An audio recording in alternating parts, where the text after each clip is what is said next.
Hey guys, Sam here.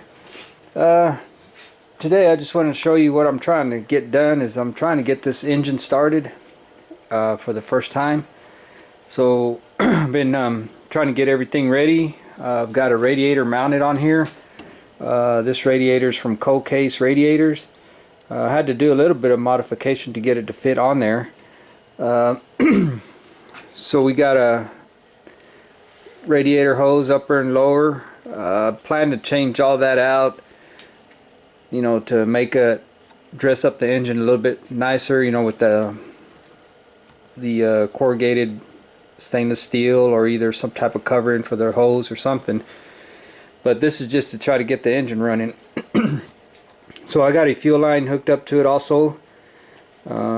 Pre-bent that myself there, going up to the carburetor with an Edelbrock filter, Edelbrock carburetor, and forget the distributor's Penetronics or something like that. I stuck the original manifolds on there with the exhaust that was with the car just to get the car running. I do have a new exhaust system that I want to put in, but this is just to get it running. The old alternator that was with it, I don't even know if that thing works or charges, but I have got a belt hooked it up to where I can charge the battery that I'm using to start it.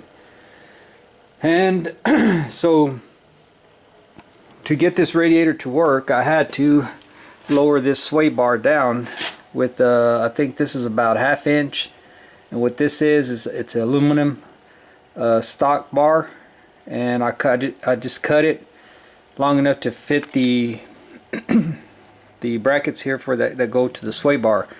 So I had to lower the sway bar about 1/2 inch down so I could actually clear the radiator hose. Let me show you down there. If you notice, that radiator hose is sitting right on top of the sway bar. Without that 1/2 inch, I cannot get that radiator hose on. So let me show you what I kind of made up here. I bought this cart at Arbor Freight, 3-section cart there. I think I paid $45–50 for it. And then I made this little thing here. I took some angle iron, put it on both sides, and a piece of metal panel, kind of bent it at an angle, and then I put my gauges. I got my temperature gauge, voltage, oil pressure gauge, and then of course the RPM tach meter up here. Picked this thing up on Amazon, and so when you flip the switch on here, when the battery's connected, it comes on. I'm able to push the button here to turn the engine over. I'll flip the switch into here to engage the coil, so that's how I have it wired up. And then these two switches I don't think I'm using, or yeah, so this engages the coil, and that'll give spark to the engine. Of course, some grounds, wired the alternator. Got a bit of a mess on the wire. Oh yeah, this third switch here I'm using to run the fans. Now these fans I just have them wired direct. I don't have a relay on it. It comes with a relay, but I just hooked it up directly to the fans for now, so when I get the engine running and we start to get up at a certain temperature, I'm just going to cleat these on to help it cool off, and then I can click it off and stop the fans from running. I do have my power steering pump. I just haven't mounted it. I mean, not the pump, yeah, the reservoir. I do have a new alternator, and I have the air conditioning compressor that goes with the vintage air that I started kind of putting over there, but I hadn't finished. So the goal here is to try to get this engine running here pretty soon, within the next week or so, to break in the cam. So the way I've kind of researched it is you gotta run that engine for about 20 to 30 minutes at 2,000 RPMs to break in this flat tappet cam. And I do have break-in oil in there, and I also have the Lucas additive that I'm going to add in there to that ZDDP or whatever it's called. I forget what it's called. Don't quote me on that.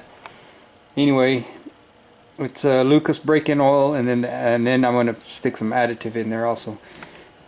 But there's the clearance on the radiator to the power steering.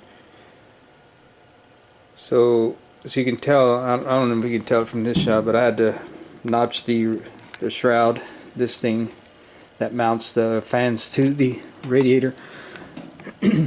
So I have checked for spark. I have a battery mounted down there, and all my wiring works. I've turned it on, turned the engine, and I had a #1 spark plug with the sparker thing here to check it. So when I turned it, I could see the spark going.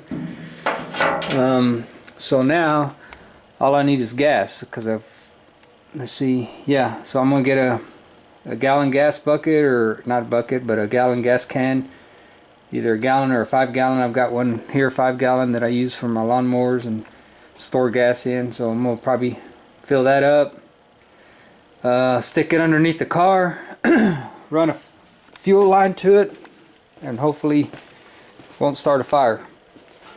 But I've got fire extinguishers here just in case. Once I get ready, here's my fuel line. Apologize for the 3/8 fuel line. I'll just stick that in the wired to my fuel pump, or not wired, but connected to my fuel pump. And then of course the outlet going to my fuel filter up there. So when I get this ready to start, I'll hook up the camera, put the camera on a tripod, and we'll go through the break-in procedure on the engine. Finally got one of those transmission dipstick from Lockhart, or however you say it. I tried a couple of different ones. The only one I could get to work is the one that mounts on the firewall. I tried the one that mounts on the back of the transmission, kind of like the original one.